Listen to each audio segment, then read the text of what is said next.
Merci de nous rejoindre sur DR TV. Mesdames, Messieurs, bienvenue. Voici les titres du journal.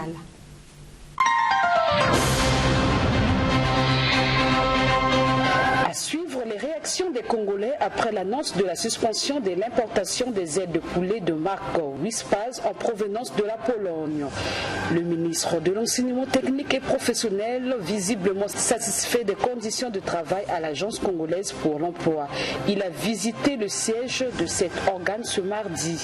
Enfin, préparatif du CHAN 2020, encore plus d'efforts pour les Diables Rouges qui viennent de participer à Kinshasa au tournoi international de football du Congo. Les détails dans ce journal.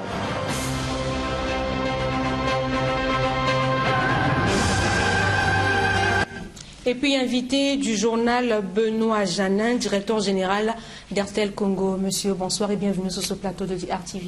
Bonsoir. On commence d'abord par cette information, mais avec lui tout à l'heure nous parlerons de la célébration du 20e anniversaire d'Airtel Congo. L'importation des ailes de poulet congelées de la marque Wispaz est suspendue jusqu'à nouvel ordre en République du Congo. Pourquoi? Je ne vous en dis pas plus, suivez plutôt ce reportage de Morel Mabeli.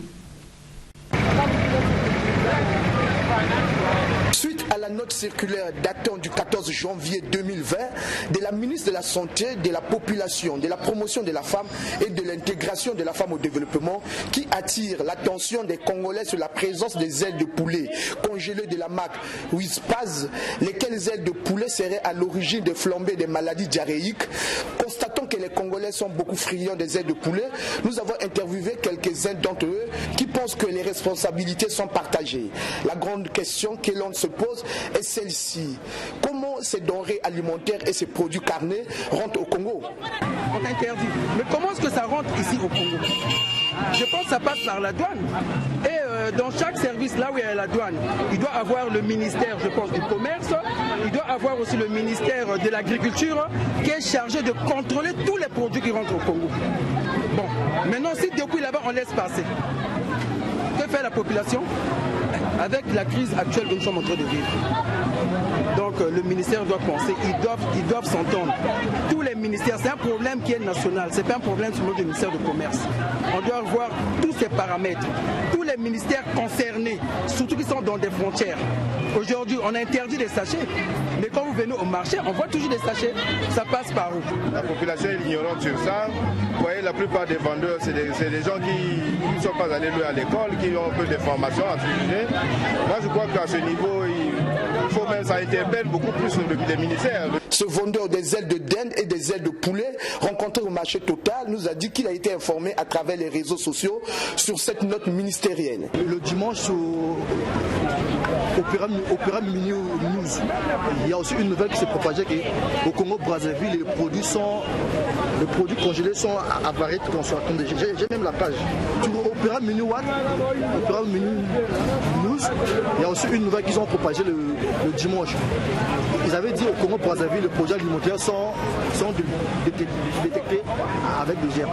Ça, moi-même, j'ai vu. Mermos Babunga, secrétaire exécutif de l'Observatoire congolais des droits des consommateurs, a quant à lui félicité la ministre de la Santé pour cette alerte et exhorte les consommateurs congolais à la prudence. Une note de service met à découvert les pratiques usuelles dans le contrôle des denrées alimentaires qui sont destinées à la consommation des Congolais. D'ailleurs, le président de la République lui-même en doute la qualité. Ça veut dire que le ministère du Commerce accuse des faiblesses dans la surveillance des produits que les Congolais doivent consommer. Et donc nous recommandons aux consommateurs congolais d'arrêter avec la consommation des ailes de poulet et au-delà des cuisses de poulet en attendant que la situation se normalise. Du côté du ministère du Commerce, des approvisionnements et de la consommation, un autre son de cloche. Pour le directeur de la répression et de fraude commerciale, Florent Nikez Mvoulayera, ces ailes de poulet qui avaient le Salmonella enterica, qui est un microbe, sont arrivées au Congo depuis août 2019. Le conteneur est importé au mois de juin. Il a fait tout son service. Il est arrivé au mois d'août. Au mois d'août, c'est au mois de novembre qu'on nous apporte l'information. Mais le conteneur, quand c'est plus gros, 20 kilos, c'est moins de 2500 cartons, 2500 cartons. Mais ce conteneur a été vidé depuis très longtemps. Il a mis la lumière sur les accusations qui sont formulées à leur égard, sur leurs responsabilités. Pour votre gouvernement, ça fait un bout de temps qu'on a sorti le ministère du Commerce du port. Alors vous voyez que quelqu'un qui n'est pas dans le port, il va aller attraper les trucs qui sont dans le port commun. Nous faisons attention. Signalons que le ministre d'État, ministre du Commerce, des Approvisionnements et de la Consommation, Claude Alphonse Silou, a pris également une note circulaire le 15 janvier 2020, suspendant jusqu'à nouvel ordre les importations des produits carnés d'origine et en provenance de la Pologne, pays d'où provenait le conteneur des ailes de poulet suspectées. Rappelons que c'est l'Union européenne qui avait informé le Congo au mois d'octobre 2019 sur la présence de ce conteneur des ailes de poulet à Pointe-Noire. Comme annoncé dans les titres, le ministre congolais en charge de l'emploi, Antoine Thomas Nicéphore Fila Saint-Eudes, a procédé ce mardi à la visite du siège de l'ACPE, traduisez, Agence congolaise pour l'emploi, en vue de s'imprégner du fonctionnement des différents services que compte cette agence. Pour l'histoire, l'ACPE est l'une des structures issues de la scission de l'ONEMO, Office national de l'emploi, et de la main-d'œuvre. Irma Okonziou, Christine Gakoso. C'est dans ce beau cadre que les agents et cadres de l'Agence congolaise pour l'emploi travailleront désormais. Cadre situé au 4e étage du siège de l'ACERAC. Ce mardi, le ministre de l'Enseignement technique, de la formation qualifiante et de l'emploi, Antoine Thomas Nicéphore Fila Saint-Eudes, a visité cette structure, question d'avoir une idée sur les différents services qui constituent cette agence, mais aussi sur les conditions de travail de ses agents.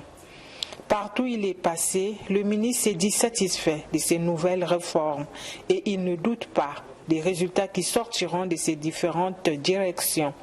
Le respect du code vestimentaire doit être de rigueur au sein de l'ACPE pour rassurer les partenaires, a martelé Antoine Thomas Nicéphore Fila. La directrice générale pour avoir mis en œuvre certaines recommandations du gouvernement, notamment mettre les employés dans des conditions optimales de travail, de telle sorte que les employés soient capables de rendre avec efficacité, puisque le cadre de travail conditionne les résultats à atteindre. Je voudrais dire aux directeurs centraux qu'il n'y a qu'un seul manager qui répond des actes de gestion qui sont placés sous sa responsabilité civile et pénale. Le gouvernement tient à la performance. Et la performance, elle doit être boostée par le management qui est incarné par la direction générale. Une grande satisfaction pour le président de l'Uni-Congo qui pense que ce cadre de travail rassure les jeunes qui viennent postuler pour une vie professionnelle. Ce cadre visité ce matin nous assure qu'il y a un espace pour chaque terme de travail, pour chaque situation qui permet à un jeune de rentrer dans l'emploi. Parce que c'est tout un processus. Connaître le jeune qui arrive, à quoi il postule, et eux savoir comment le diriger, l'orienter pour ce qu'il demande, parce que à cet endroit commence pour le jeune ou le demandeur d'emploi une vie professionnelle pour laquelle cette personne deviendra un agent économique utile pour l'espace économique de notre pays. La directrice générale de l'ACPE a quant à elle mis un accent particulier sur l'organisation de sa structure. Nous avons mis en place cet espace pour que les entreprises qui créent l'emploi puissent nous vont s'adresser à nous pour toutes les formalités liées à la création d'emplois, aux formalités administratives. Et très prochainement, nous allons inaugurer un autre espace qui sera celui-là dédié aux demandeurs d'emploi eux-mêmes pour leur permettre de pouvoir consulter les offres d'emploi, bénéficier d'un accompagnement en cas de réorientation, en cas d'auto-emploi ou en cas, bien sûr, de recherche. L'objectif, bien sûr, c'est de permettre aussi aux employés que nous avons hérités de l'ONU de pouvoir s'exprimer dans un cadre professionnel qui est propice à la performance. Il est à noter que les cartes imprimées de travail, l'une des premières réalisations de cette structure, ont été présentées au ministre Fila. Allez, on va à présent parler politique. Le secrétaire général du PCT, Pierre Moussa, a reçu ce mardi en audience l'ambassadeur de Chine en poste au Congo, Mafouline. Au centre des échanges, la coopération bilatérale entre le Parti congolais du travail et le Parti communiste chinois. Giscard Maungu et Vrad Mungondo. C'est la première audience officielle que le désormais secrétaire général du Parti congolais du travail a accordé et son hôte. C'est l'ambassadeur de Chine au Congo qui est venu transmettre le message de félicitations du Parti communiste chinois au nouveau secrétaire général du PCT, Pierre Moussa. Une occasion aussi pour le diplomate chinois de prendre langue avec Pierre Moussa et échanger sur les relations entre le PCC, le Parti communiste chinois, et le PCT, le Parti congolais du travail. Objectif: renforcer la coopération séculaire qui existe entre le PCC et le PCT. Nous avons parlé du passé et nous avons également jeté un regard vers l'avenir parce que entre le Parti communiste chinois et le Parti congolais du travail, les relations datent de longtemps. Aujourd'hui, la situation change beaucoup, mais notre tâche n'est pas changée. Nous devons, tous nos deux partis sont confrontés à une mission, disons, de défendre la paix, la stabilité, la souveraineté de nos pays respectifs, de développer nos pays et bien sûr de satisfaire les besoins de nos peuples respectifs. Les deux partis se sont aussi promis échanger sur les expériences pour améliorer la gouvernance dans chacun de leurs pays respectifs. Et juste après l'audience, Pierre Moussa s'est retrouvé au siège fédéral du PCT pour les échanges de vœux.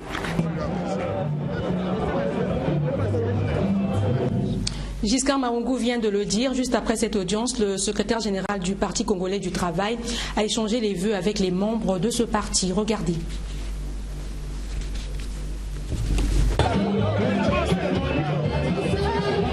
C'est la communion entre le secrétaire général du Parti congolais du travail et les membres de leur parti. Entre salutations et petits mots échangés, les vœux au PCT ont respecté la tradition. Mais avant, dans cette cour du siège fédéral du PCT Brazzaville, qui a connu une forte affluence, les militants du Parti congolais du travail ont suivi le rapport du secrétaire permanent en charge de l'administration, Yassé Tongoto, qui a rappelé les instructions contenues dans le discours d'orientation du fraîchement élu secrétaire général du PCT, tout en souhaitant au passage que le siège de leur parti en construction puisse enfin ouvrir ses portes et que les prochaines cérémonies de leur parti se fassent à ce nouveau siège. A relevé de nombreux défis majeurs. En attendant la session inaugurale du comité central qui donnera les grandes orientations de leur parti, le secrétaire général du PCT a encore invité à l'union de tous et que les camarades membres devraient tourner le dos à des dissensions stériles et inutiles et se mettre au travail. Parmi le travail à faire, l'élection de leur champion à la présidentielle de 2020. 2021. Nous devons donc, dès à présent, nous mettre en ordre de bataille pour garantir à notre candidat une brillante victoire. Il s'agit là, vous vous en doutez, d'un autre challenge d'envergure. En tout, et c'est Pierre Moussa qui le dit, le meilleur discours demeure l'action. Tout à fait autre chose. Ce mardi, le directeur général de DRTV International, Paul Soni Benga, était en face des étudiants de l'SGAE pour un échange portant sur l'entrepreneuriat au Congo, cas de DRTV. Les détails dans ce reportage de Morel Mabeli. Donc ils étaient tout tués, toute oreille pour écouter Paul Soni Benga, directeur général de DRTV International. Ce sont les étudiants de l'École supérieure de gestion et d'administration des entreprises ESGAE en Master 2. Paul Soni Benga, économiste de formation, a échangé avec ses étudiants parcours management PME sur la dynamique entrepreneuriat au Congo, cas de DRTV. Le directeur général de DRTV, dans son exposé, est parti de la vision qu'avait le promoteur de DRTV dans la création de DRTV, première chaîne de télévision privée du Congo. Une vision qui est partie du tournage vidéo participant à la promotion de la culture congolaise jusqu'à la création de DRTV le 28 novembre 2002. Au cours de cet échange, les étudiants de l'ESGAE ont appris que DRTV est une véritable petite et moyenne entreprise, PME, qui fonctionne avec un modèle économique basé sur la publicité et l'achat d'espace. Les participants ont été aussi édifiés sur l'environnement audiovisuel du Congo où les entreprises traînent encore les pas pour faire connaître leurs produits, chose qui ne facilite pas la tâche aux télévisions privées qui doivent payer leurs agents et supporter certaines charges. Toutes les images que nous devons diffuser, il faut que les reporters aient pris soin de vérifier pour éviter que nous puissions assumer. Alors, dans les réseaux sociaux, il n'y a pas un rédacteur en chef, il n'y a pas le directeur de l'information, il n'y a pas le dernier filtre qui, avant que ça ne passe à la régie, qui voit si l'information là n'est pas bonne. Il n'y a pas tout ça. Ça rentre, vous consommez, et après quand on se rend compte que c'était du mensonge, c'est trop tard, mais vous avez consommé. Mais chez nous, il y a même un dernier filtre. Si là-bas ils n'ont pas pu dire que cette image n'est pas bonne, bon, appelons quand même le directeur de l'information bien pour savoir est-ce que cette image-là peut passer. Madame Flora Nombo, étudiante en Master 2 commercial à l'ESGAE, est très satisfaite de cet échange. Aujourd'hui, les Congolais ne pensent qu'à aller trouver un travail à la fonction publique. Et là, c'est un exemple pertinent d'un Congolais qui a donné un grand exemple aux Congolais qui peuvent entreprendre en dehors de la fonction publique et d'autres choses. On peut toujours entreprendre et faire avancer le pays. Et il nous a fait comprendre que la télévision n'est pas seulement pour certaines choses, mais on peut diffuser notre culture, on peut diffuser tout ce que nous avons, nos valeurs, qui seront aussi regardées de la même manière que nous regardons les valeurs des autres, que nous sommes en train de cultiver sans se rendre compte. Nous cultivons la manière de parler des Ivoiriens, des Nigérians. Ça entre dans notre culture. Au fond, nous aussi, nous avons des valeurs que nous pouvons aussi promouvoir et qui seront regardées ailleurs par la télévision. L'ESGAE est le premier établissement privé d'enseignement supérieur dont les diplômes ont été accrédités par le Conseil africain et malgache pour l'enseignement supérieur, CAMES. Elle sait adapter également sa formation aux réalités du monde du travail, d'où l'importance de cet échange. Le CFCO va s'appliquer avec intérêt évident, on va dire, à améliorer les conditions de travail des agents de transport, des voyageurs et de marchandises. C'est l'essentiel à retenir de la cérémonie d'échange de vœux entre le directeur général du CFCO et ses collaborateurs. Le reportage à Pointe-Noire de Montez, Mavungu. Jean-Claude Tivassa Lubungu, directeur général du chemin de fer Congo-Océan, CFCO en abrégé, a fait une communication à l'endroit des cadres de son entreprise lundi 20 janvier 2020. Une communication de Nouvel An à Pointe-Noire retraçant la feuille de route définie pour 2020 avec des défis à relever pour l'entreprise du rail. Au nombre des participants à la cérémonie, les directeurs divisionnaires, partenaires sociaux et autres cadres de cette société autrefois épine dorsale de l'économie congolaise. 2019 a été une année de relance après 2 ans de quasi-interruption des activités. Sur le plan infrastructurel, le tableau n'a pas été au rose avec les cassures des rails et la dégradation des ouvrages d'art. Pour le directeur général du chemin de fer Congo-Océan, 2020 s'ouvre à eux et l'espoir est permis. 2020 s'ouvre à nous et l'espoir est permis. En effet, à la faveur des agrégats macroéconomiques annoncés, le carnet de commandes va assurément s'enrichir de nouveaux clients du rail et du retour déjà perceptible des anciens partenaires. Nous devons donc miser sur la qualité des services à offrir qui constituera le facteur clé de succès. Les objectifs sont repris dans le budget. Il n'est cependant pas superflu de rappeler le contrat conclu avec chacune de vos unités et pour lequel j'exhorte au résultat assorti de systèmes d'émulation des unités et des acteurs qui devront se distinguer. Ces objectifs sont les suivants. 125 000 voyageurs à transporter en se prémunissant donc des phénomènes de clandestins, communément appelés cabris et de faux billets. 600 000 tonnes de marchandises à facturer et à encaisser dans les délais prescrits. Une disponibilité réelle de 15 locomotives de ligne et de 4 locomotives de manœuvre au moins. Une rotation en moyenne de 7 jours par wagon à respecter scrupuleusement. Une réduction significative du nombre de cassures de rail et de longueur de ralentissement. Un personnel formé, motivé et en bonne santé. Un progressif comblement de déficit. Une meilleure qualité du vivre ensemble, rappelant au bon souvenir de l'esprit cheminot. Un climat social harmonieux.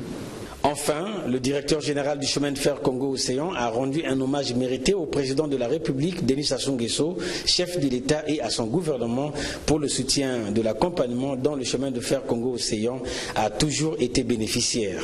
De même, il a présenté les vœux de Nouvel An à l'ensemble de ses administrés.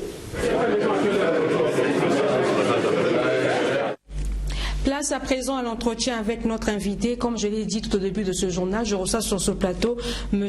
Benoît Janin, directeur général d'Airtel Congo. Une fois de plus, bienvenue à vous. Merci. Bonsoir. Alors vous êtes sur ce plateau pour nous parler de la célébration du 20e anniversaire d'Airtel Congo. Alors Airtel célèbre ses 20 ans d'existence au Congo. Pouvez-vous nous éclairer sur les raisons de cette célébration? Oui, tout à fait. Donc, en décembre 1999, donc, Airtel lançait le premier opérateur de téléphonie mobile au Congo, à l'époque sous la marque Zain. Donc aujourd'hui, c'est un petit peu le moment de faire le bilan sur ces 20 années. C'est aussi, je crois, l'occasion de témoigner notre reconnaissance, tout d'abord envers nos clients qui nous ont toujours accompagnés et soutenus et permis quelque part d'arriver là où on en est aujourd'hui. Une reconnaissance aussi envers les autorités qui nous ont toujours soutenus tout au long de ces années, envers nos partenaires techniques, nos partenaires commerciaux.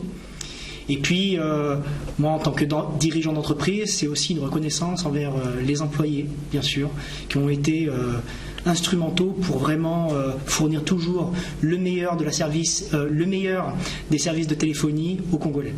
Alors 20 ans, ce n'est pas 20 jours, ce n'est pas 20 semaines, ce n'est pas également 20 mois, 20 ans, c'est grand. Quel bilan faites-vous de vos 20 ans de présence au Congo? Est-il positif ou négatif? Alors le bilan est extrêmement positif. Je rappelais tout à l'heure donc, que nous sommes le premier opérateur à avoir lancé la téléphonie mobile dans le pays. Aujourd'hui, nous sommes devenus clairement un acteur majeur de l'économie congolaise.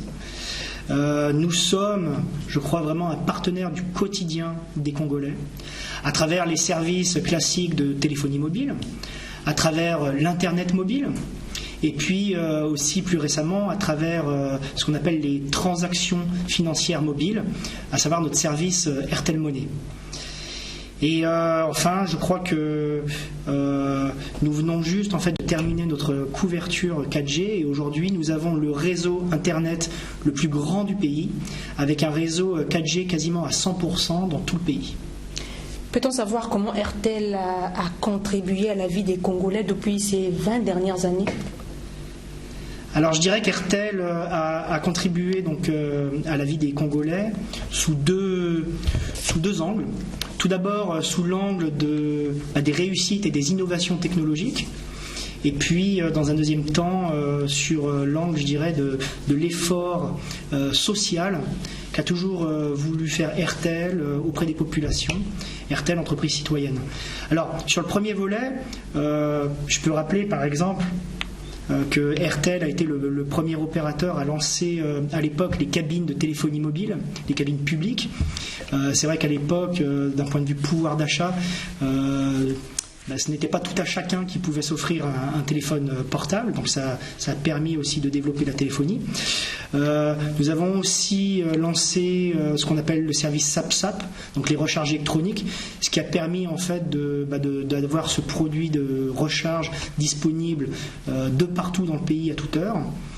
On a été aussi les premiers à lancer en fait les transactions financières mobiles à travers le service Airtel Money, donc qui permet vraiment de favoriser l'inclusion financière des Congolais et des Congolaises. Nous avons aussi été les premiers à lancer l'Internet mobile, donc afin de favoriser aussi l'inclusion digitale du pays. À l'époque, tout d'abord avec les technologies 2G, puis dans un deuxième temps avec la technologie 3G. Et aujourd'hui, avec la technologie 4G. Et vous êtes sur ce plateau justement pour nous parler du 20e anniversaire d'Airtel Congo. Parlons justement de cet anniversaire. Comment se déroulera cette célébration? Quel est le programme? Alors, nous avons trois axes, je dirais. Tout d'abord, l'axe festif. Nous avons prévu deux grandes soirées, l'une à Brazzaville et l'autre à Pointe-Noire. Donc, c'est des soirées dans lesquelles nous invitons des clients, nous invitons des autorités, nos partenaires business et puis les employés. Et donc, ce sera l'occasion de célébrer de façon tout à fait festive les 20 ans. On a aussi un axe, je dirais, plus client et marché. Donc, on lance une grande promotion qui va s'étendre jusqu'au mois de février et qui sera l'occasion en fait pour tous les clients Airtel de gagner de nombreux lots à travers des tirages au sort. Et enfin, on a un volet un petit peu social. Donc, comme toujours, Airtel essaye de soutenir les populations démunies. Et vous savez que récemment, les gens ont souffert des inondations et des intempéries. Donc, on aura aussi quelques actions spécifiques à cet égard pour les 20 ans. Avant de nous séparer, monsieur le directeur général, nous vous donnons l'occasion d'adresser un message à l'endroit de vos abonnés, pourquoi pas à l'endroit de vos futurs abonnés. D'accord, merci. Alors, tout d'abord, eh bien, écoutez, encore une fois, je renouvelle toute la reconnaissance d'Airtel envers nos abonnés qui nous ont toujours témoigné leur confiance. Et puis, peut-être pour ceux qui n'ont pas encore rejoint la grande famille Airtel, je leur dis, venez essayer vous-même l'Internet 4G d'Airtel, venez expérimenter. La plus grande couverture, le plus grand service, et je suis sûr qu'une fois qu'ils auront essayé, eh bien, ce sera des nouveaux membres de notre grande famille. Merci bien et bonne fête à vous. Merci. Regardons à présent ce qui s'est passé hors de nos frontières, précisément en Côte d'Ivoire, au Niger, en République démocratique du Congo et enfin en Afrique du Sud, dans ce condensé d'images que nous propose ce soir la Voix de l'Amérique. L'Assemblée nationale ivoirienne a annoncé mardi avoir voté la levée de l'immunité parlementaire de 5 députés pro-Soro arrêtés après le retour avorté le 23 décembre de l'ex-chef rebelle Guillaume Soro, dont l'immunité a également été levée.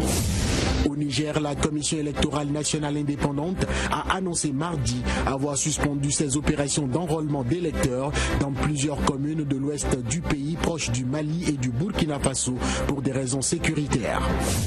En RDC, un agent de santé congolais pourtant vacciné contre la maladie à virus Ebola a été contaminé par le virus de la fièvre hémorragique dans l'est du pays, ont indiqué mardi les autorités sanitaires.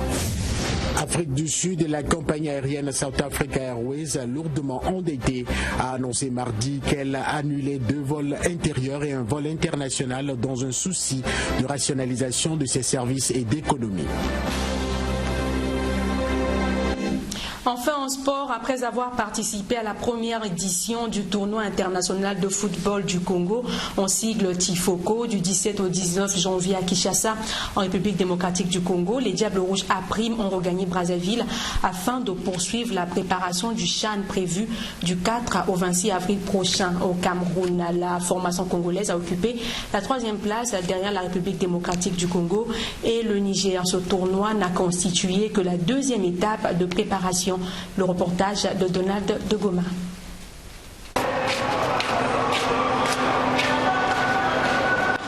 Les Diables Rouges A' ambition de faire de nouveau parler la poudre à la 6e édition du CHAN Cameroun 2020, comme ça a été le cas au Maroc en 2018. Et pour le faire, il faille conséquemment se préparer. Une préparation efficiente, synonyme de multiplier des matchs amicaux afin de permettre au staff technique, dirigé par le sélectionneur Barthélemy Ngansono, d'évaluer les joueurs, mais surtout de corriger, mais alors très vite, quelques compartiments qui posent encore problème. Et la première édition du tournoi international de football du Congo, Tifoko en sigle, organisé à Kinshasa du 17 au 19 janvier dernier, a été le bienvenu pour la Fédération congolaise de football qui n'a pas hésité d'engager le 11 national.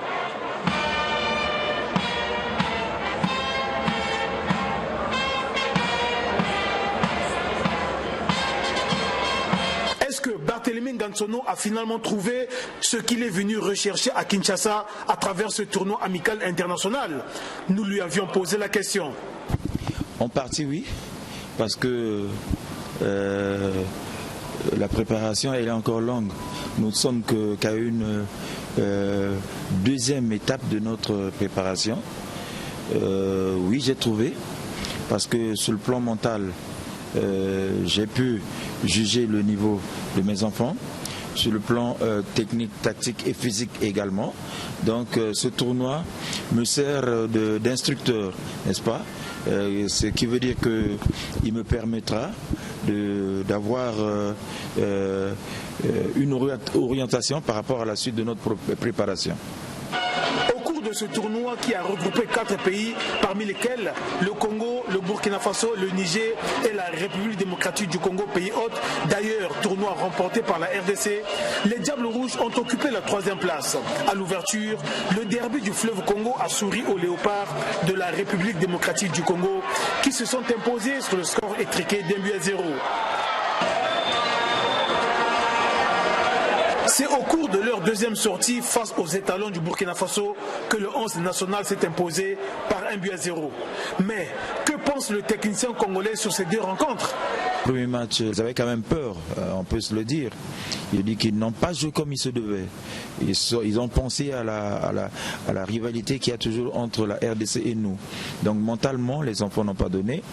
Maintenant, sur le plan technique, oui, techniquement c'était bien durant tous les 2 matchs. Tactiquement, oui, mais quelques défaillances au niveau de la finition.